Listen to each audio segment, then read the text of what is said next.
Welcome to the Living the Dream podcast with Curveball. If you believe, you can achieve.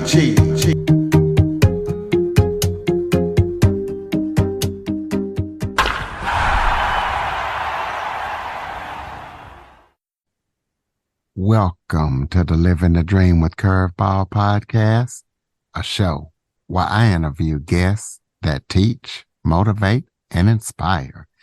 Today, I have a very special guest as I am joined by highly accomplished entrepreneur, author, and he has 25 years of tech experience, 25 plus years actually. He is the author of ChatGPT, and he co-founded the largest marketing influencer company. His name is Dan Steele. So we're going to be talking to him about his career and his story and about ChatGPT and what people can expect with that.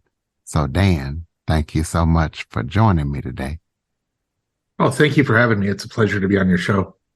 Why don't you start off by telling everybody a little bit about yourself? Sounds good. My first big business accomplishment was in 2005, where I sold a gaming company to a company here in Las Vegas. I went on to spend about 5 years as a very mediocre professional poker player. And by the time I got done, it was just like a really hard way to make a decent living.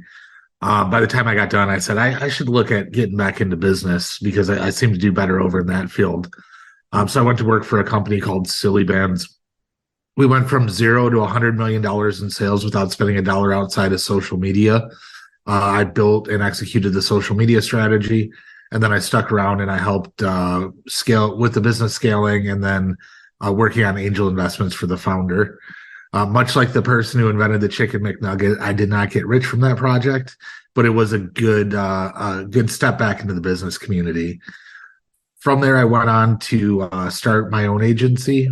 This was in the early days of Twitter, where it was clickbait. Like, you won't believe what happens when you click here.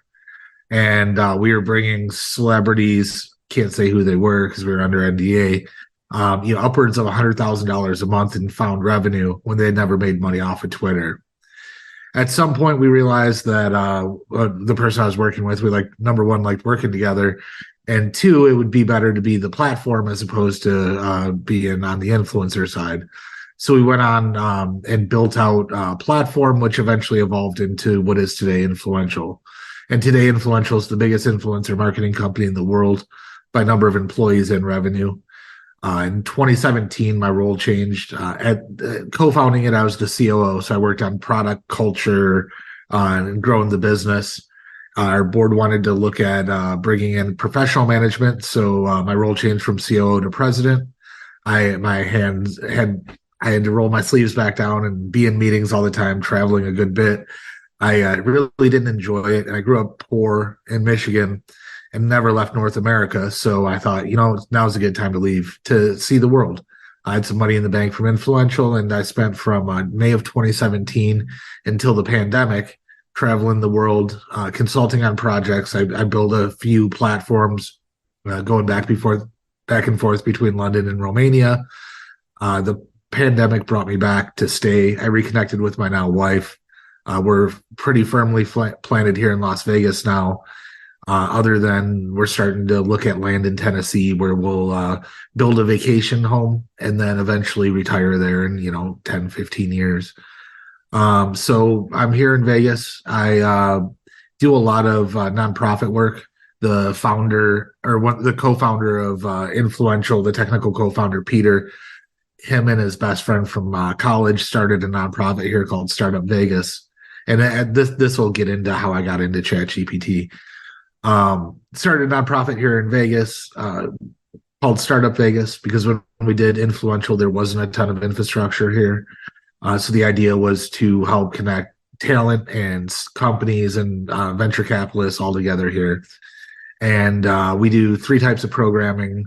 One is a monthly meetup. One is it's a smaller event, but it's a group mentorship. So we break up into groups of 6. We talk about problems that we have as founders of companies. And the other founders of companies are able to tell you if they have experience with that problem, how they deal with it. And then the third is a Shark Tank like competition, or not even a competition. People come up and they pitch their business. And then instead of getting a check from a venture capitalist, which some people have from our pitch events, there's venture capitalists in the crowd.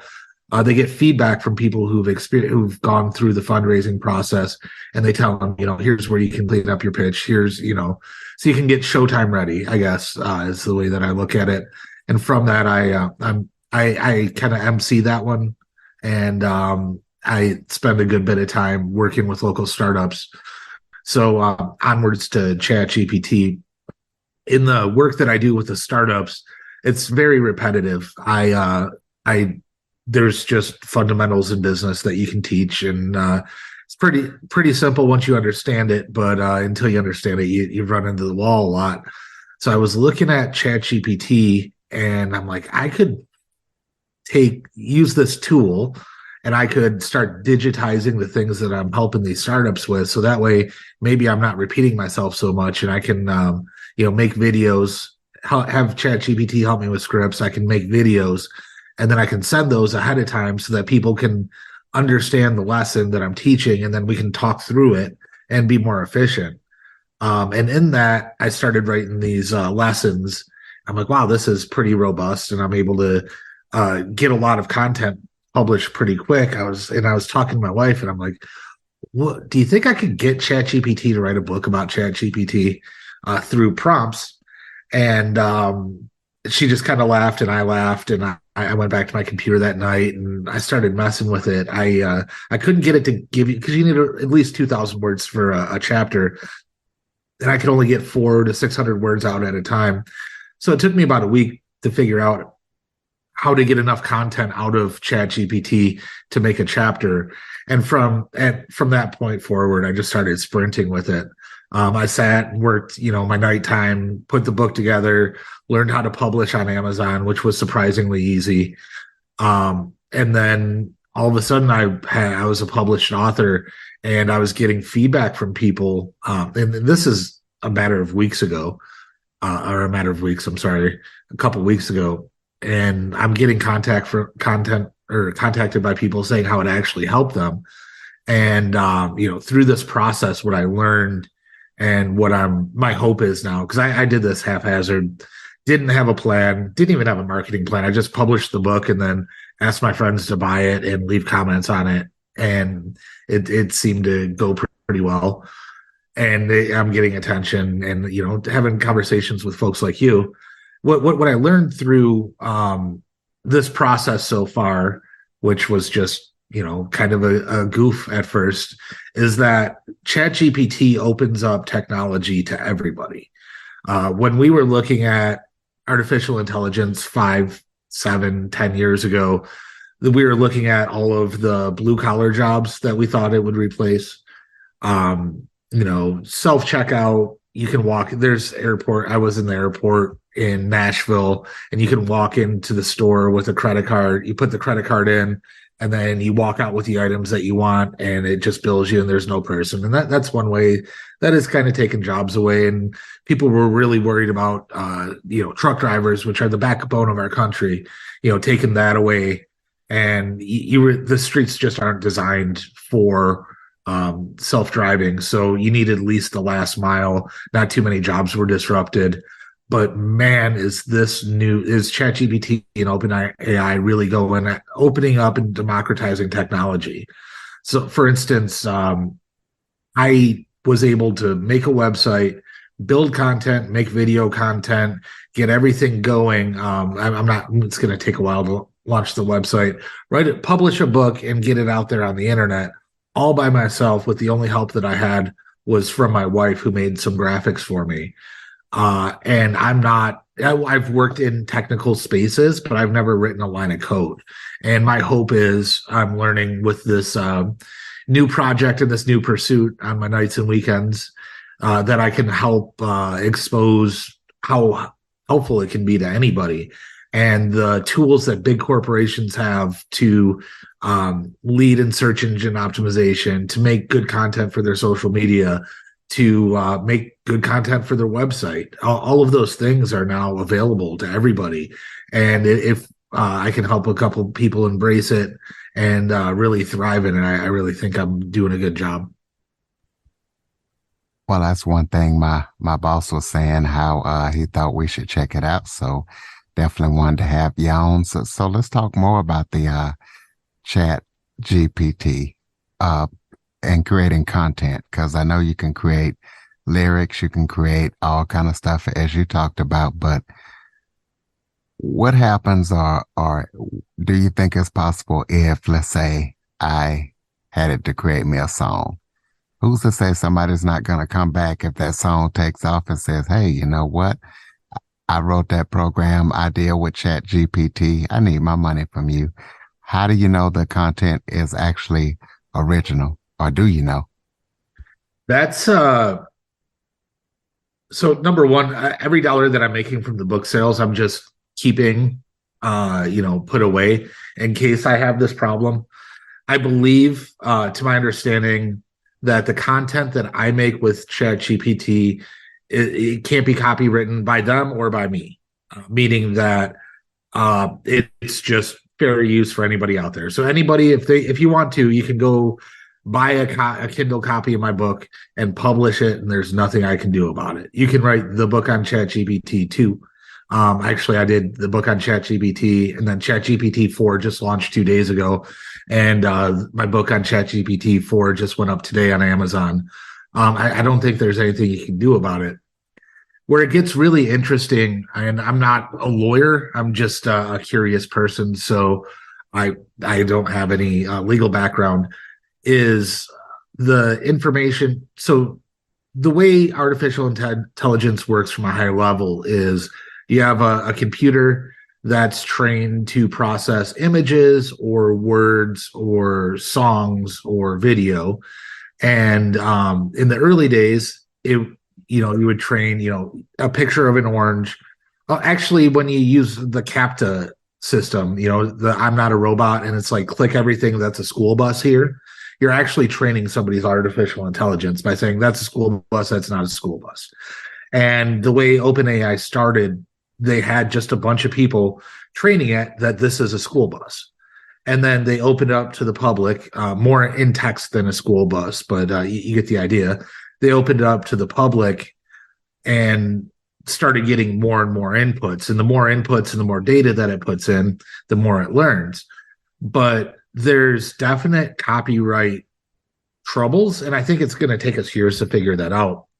Right now, somebody was, I'd say, foolish enough to train an AI model only on images used by Getty Images.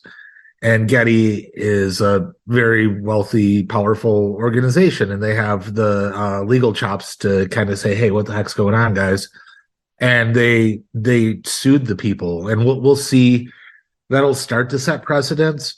But even with YouTube, as an example of how long this can take, with YouTube, that started in 2004, 2005, and they're just now starting to make it so that content creators whose content is used in video. So say I open a video with a song, that content creator can either get part of the monetization or the song can be cut out of the video. We're just starting to catch up to that near 20 years later. So I think we have a long road ahead on intellectual property and the rights of it. I have no idea where it could go. Our legal system just wasn't designed to move at the pace that technology moves. Well, you're definitely right about that. And since we're on the subject of Chat GPT, tell listeners what they can expect when they read your book and all that good stuff.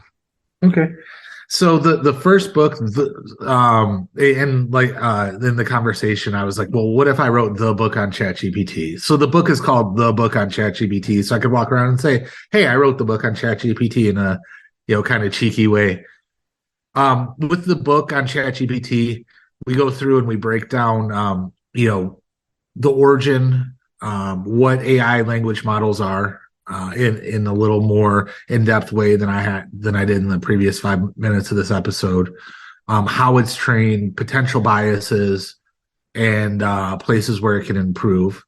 And then in the book on ChatGPT 4, which just went up on Amazon today, it goes through and talks about the differences, and then talks about the differences between ChatGPT 3 and ChatGPT 4. The new things that it's able to do, for instance, it's more conversational. It pulls better context. It's able to listen. You're able to feed or train the public is able to train the AI with music and video now. So it's listening to music and watching videos. And then how to use some of the prompts and commands on how to use ChatGPT effectively, ChatGPT 4 effectively, and then what the future looks like, which who knows? You know, when I explain where we're at in technology, I don't know if you remember, but when I was younger, go to the hardware store and there would be a big funnel and you'd put a penny in it. And at the top of the funnel, it would start spinning and it was a slow spin. And then when it got to the middle, it got a little faster. Then at the bottom, it was going just really fast.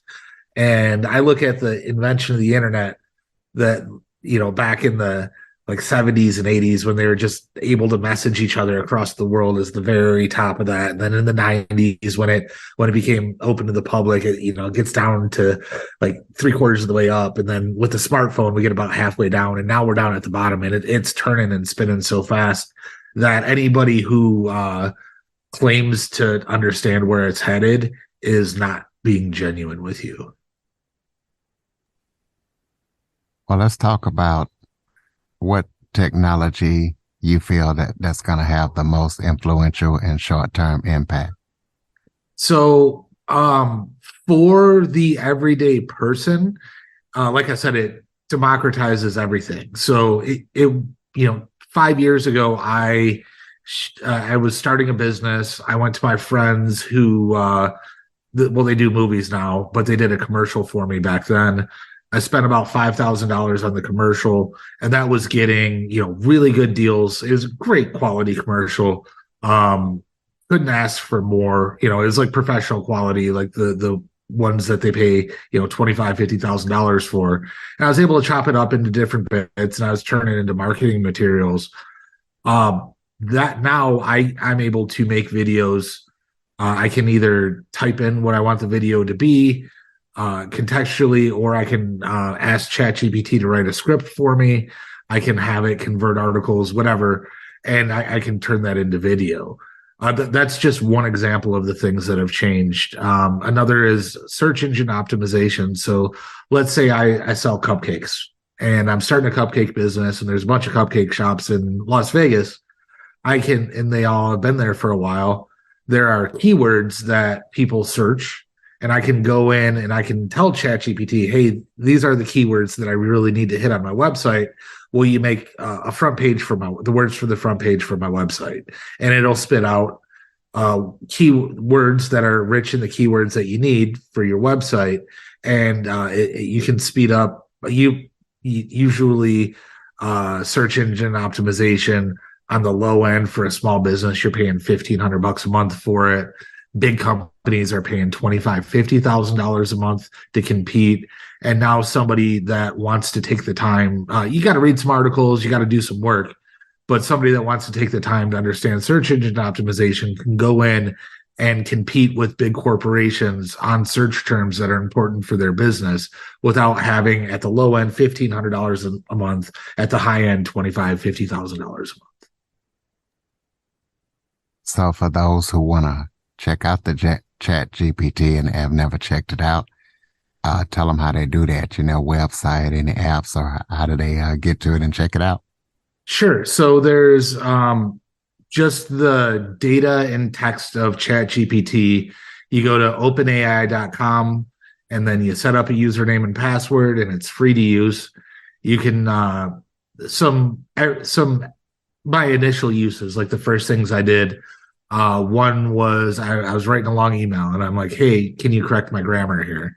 And it did. And it made like just a eloquently written email. Now, every email that I type out kind of the body of the content, and then I paste it over there. It fixes it. It makes it really nice and professional, and then I send the email.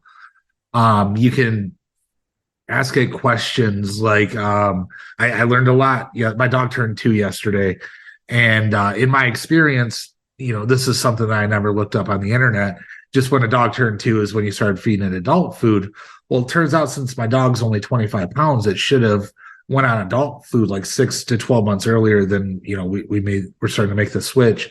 So you can ask questions like that, or there's only 2 of us, my wife and I, in the house, and when there's tough math, she'll say, hey, what is 1/8 of a teaspoon? And I'll usually just like Google it, pull it up, and or how many ounces, or, you know what I mean, like those conversions. And usually got to search, ounce to teaspoon, or how many teaspoons are in an ounce, and then do the math. And now with ChatGPT, I can say, how many teaspoons are in 1/8 of an ounce, something like that. So there's just about anything that you can do with language, any question that you have, you can find through ChatGPT. And then there's tools that you can use, like for the videos that I'm doing for the content to help train people. What I do is I write out a script. The first course I did, I don't even know that I want to publish it because I learned so much along the way, but it's not great. But in 2 weeks, I made 32 videos that were 2 to 5 minutes long about the fundamentals of starting an early business. And I used a company called Pictory. So it's like the word victory.ai. And basically what I did is I typed out rough scripts. I used ChatGPT to kind of clean up the content, make it more eloquent. And then I took that text over to Pictory, and it suggested video pictures, so like it's the opening scene is this picture with a slide for 8 seconds, then transitions to the next bit of text with that, and they give you a voiceover narration of your videos. So I generally tend to pick a British lady to do the narration because I feel like they sound smarter than I do. And then I'm able to put out, this high quality video content without having to do, take after take, trying to get the perfect video content out there. So that's one tool. I want to pull up an app real quick. My friend's wife actually made this, and it's called Tall Tales. I think it's only on iPhone right now, but if you have kids, you can go in the Tall Tales app, and it'll make custom bedtime stories for your kids. So you type in your kid's name and something that they like, and it'll give you a bedtime story every night. So you can maybe even hit tougher subjects and turn it into a fairy tale type bedtime story. I'm pretty sure that they're that advanced. So you'll see a lot of applications that you don't even know are using ChatGPT actually use OpenAI and ChatGPT to improve themselves. Okay. So when you decide to invest in a company, what do you look for to make that decision whether to make that investment or not? Yeah, so my investments I don't make large investments, relative to the size of, some people are getting $100 million investments. But when I make an investment, I look for something that, one, I understand the industry very well, and two, I can kind of roll my sleeves up and help. For instance, I just invested in a company called Space Together. The founder, he was a pastor, and he had to move from his church into a new building. And he's like, well, I only spend 2 hours a week in the actual building. Isn't there something like Airbnb where I can just use, people's space part-time? And to his surprise, there wasn't. And so he started a platform where places like churches are a great example because they have usually a kitchen. So if you're doing catering, you can go in and instead of tearing your house up doing catering or pastries or whatever, you can go in and use the commercial kitchen in the church. There's a daycare, there's a gym. So there's a ton of different businesses that can use that space in fractional amounts of time. and that helps the business's budget because they're not using the space anyway. So that one, I work with them about an hour to an hour and a half a week. We do a weekly call. I'm able to bring in, my marketing experience and then the experiences that I've had because they're in a fundraising mode right now. So the experiences that I've had fundraising and really impact the business in an hour a week without having to do that much work, but kind of help steer it. Talk about what you feel the future of influencer marketing looks like to you. Where do you see it going? So it's in a really interesting stage because you have people that have massive audience that don't drive any purchase intent. So algorithms like the TikTok algorithm or the Instagram Reels, for instance, the Instagram, I made a viral, I didn't even make, I posted a viral video of a news reporter talking about the most dangerous corner in Los Angeles for car accidents. And a car accident happens while he's talking about it. And that video jumped from like 1,000 to 20,000 in a week, and it jumped from 20,000 to 70,000 in the last 2 days. But nobody's coming around to my page and seeing that my dog's birthday was yesterday or anything like that. So you're getting little bits of attention with a lot of creators, but then you have creators like yourself who are creating meaningful conversations, and people like podcasts and that sort of thing drive an actual intent to purchase. So even if you're only reaching 2,000 people, I don't know what your audience is, but somebody else, a podcast I did earlier, they only reached 2,000 people, but they had meaningful advertisers spending budget with them because they're able to influence a purchase intent. Whereas, we were managing somebody that was they were around 10 million followers on TikTok. And we went through the long process of putting together merchandise, putting up a website, all of that. And they sold less than 100 units because they're always competing for intention and they don't drive purchase intent.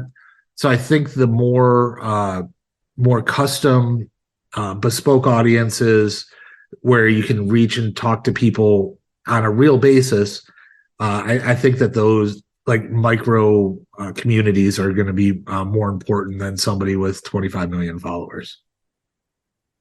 Talk about how you got the first 100,000 followers for Silly Bands. Oh, that was do you remember Farmville, the game on Facebook? Absolutely. Okay, so playing Farmville, you needed to have friends to take turns, and the more friends you had, the more turns you got. I think they had to engage in the game. So I found these Facebook groups that I think the first one I went through, you paid $5. You paid the admins $5 and they pushed your account to grow it. And once you got to the 5,000 friends, you were able to use all the turns that you wanted on Farmville. So I built 100 accounts. Me and my buddy Brent built 100 accounts just up to the max of 5,000. And when I started working with Silly Bands, I went and invited all those people to the Silly Bands Facebook page. So it went from like a couple hundred followers to 30,000 to 100,000, and then it really went viral. And the interesting thing that I didn't know what I was doing at the time was, most of the people playing Farmvilles were moms and they had kids, so it really hit the demographic, and we were able to, really make that go viral using silly Farmville groups. Wow, that's pretty interesting. Yeah. Tell us about any current or upcoming projects that you're working on that people need to know about. So right now I'm kind of I'm working on a project called Let's Rollo. It's letsrollo.com. We're replacing business cards with digital business cards, and it helps you keep track of your contacts, and there's a lot of cool automations in there. And then the rest of my time is advising companies that I invested in, or just seeing where this book thing takes me and having really cool conversations with people like you. All right. Well, so everybody can keep up with what you're doing besides the website you just gave out. You got any other websites, or how can people contact you and keep up with you? Sure. Actually, for anybody that would like to, if you get the Kindle edition of the book on ChatGPT or the book on ChatGPT 4 and message me on LinkedIn, I'm DTSTEELE on LinkedIn. So linkedin.com/DT Steele. If you message me that you got and show me that you got the Kindle version of the book, I'll send you a signed paperback copy of that. So come and connect with me on LinkedIn, and I'd love to hear about, hopefully this is helpful. And, if you have questions about ChatGPT in general, feel free to reach out. I love helping people, and I'd love to help as many people get and embrace ChatGPT as possible. Absolutely. Close us out with some final thoughts, maybe something I forgot to touch on that you would like to talk about, or just any final thoughts you have for the listeners.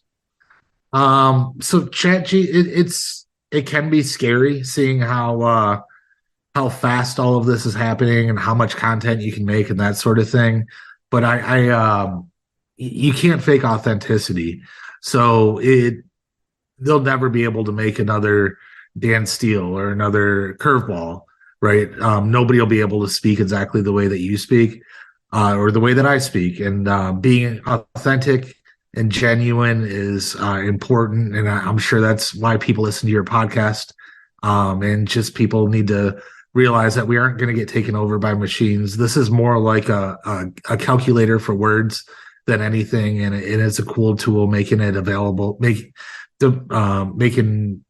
things that were really expensive 5 years ago available to anybody.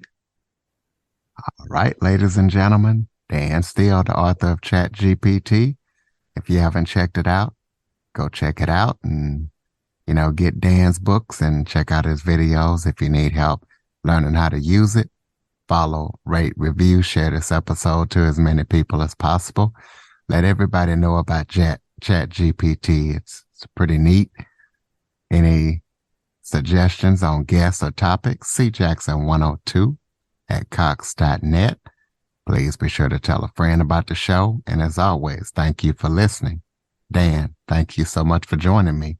Thank you. Have a great day.